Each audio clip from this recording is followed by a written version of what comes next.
Hi viewers, welcome back to Raji cooks.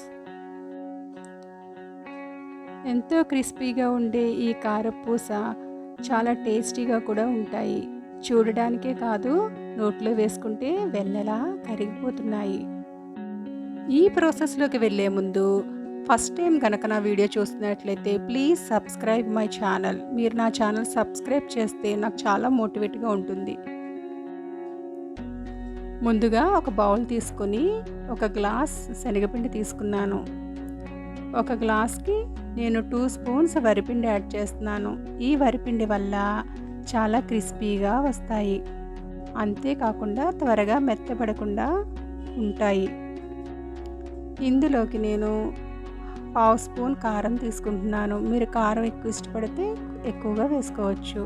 1/2 spoon salt తీసుకుంటున్నాను. అదేవిధంగా 1/2 spoon ముందుగా crush చేసి ఉంచుకున్న వామ్ వేస్తున్నాను.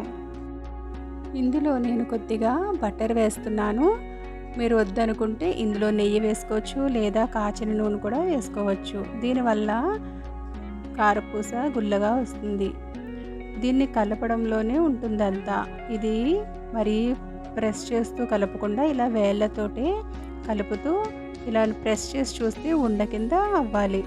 ఇప్పుడు నేను కొద్దిగా వాటర్ పోసుకుంటూ ఈ మిశ్రమాన్ని కలుపుకున్నాను. చూసారా, మరీ గట్టిగా కాకుండా ఈ విధంగా వచ్చినట్లయితే చాలా టేస్టీగా గుల్లగా వస్తాయి. ఇప్పుడు ఒక 10-15 నిమిషాలు పక్కన పెట్టుకుందాం. ఇప్పుడు కారపూస వేసుకునే చట్టును తీసుకుని దీనిని ఇందులో ఫిల్ చేస్తున్నాను. ఆయిల్ హీట్ అయ్యిందో లేదో కొద్దిగా పిండి వేసుకుని చూడగానే అది పైకి వచ్చితే ఫుల్గా హీట్ అయినట్లే. ఇప్పుడు నేను కారపూస వేసుకుంటున్నాను.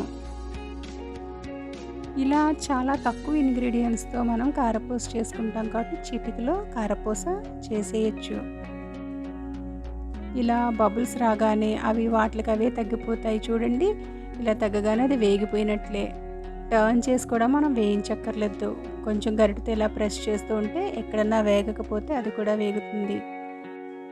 అయిపోయింది కారపూస. ఇదే విధంగా నేను రిమైనింగ్ అన్నీ కూడా చేసుకున్నాను. చూసారా, ఎంతో ఈజీ కదూ. మీరు కూడా ట్రై చేస్తారని, కమెంట్ సెక్షన్లో మీకు ఎలా వచ్చిందో చెప్తారని కోరుకుంటున్నాను. మరిన్ని వీడియోస్ కోసం నా ఛానల్ని సబ్స్క్రైబ్ చేసుకోండి. Thanks for watching.